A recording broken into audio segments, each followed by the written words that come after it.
দুটো টিমের মাঝখানে এসে বসে পড়েছেন। কোনো প্রকার কোনো মুভমেন্ট নেই, কোনো প্রকার কোনো কিছুই কিন্তু এই মুহূর্তে করছেন না। অপোনেন্ট যেন কোনোভাবেই বুঝতেই পারেননি যে মিফতা এখানে এসে বসে রয়েছে। হাতে ডাবল ভেক্টর মিরাজ গেমিং এর এবং ক্লোজ রেঞ্জে আশা করি কি উনি ভালো পারফর্ম করতে পারবেন এবং ক্লোজ রেঞ্জের ডাবল ভেক্টর কিন্তু অনাবরত খুব ভালো একটা ওয়েপেন। হ্যাঁ, এটা তো বলতেই হবে সত্যি এই ওয়েপেন গেম চেঞ্জিং ওয়েপেন বলা যায়।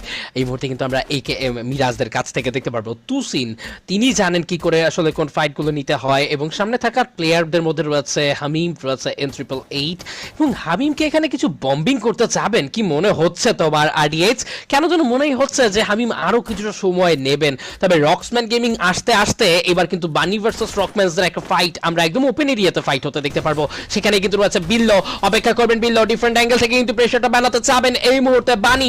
স্নাইপার হাতে থাকবে রায়হানের, সিঙ্গেল স্নাইপার এবং গ্রেনেড থ্রো করে দিয়েছেন বিল্লো, একটি গ্রেনেড, বানি উল্টো নক হয়ে পড়বেন। ফাইট টু কিল টম, তিনি তার কাজটা করেছেন এই জায়গায় এবং সেখানেও কিন্তু বানিকে হারাতে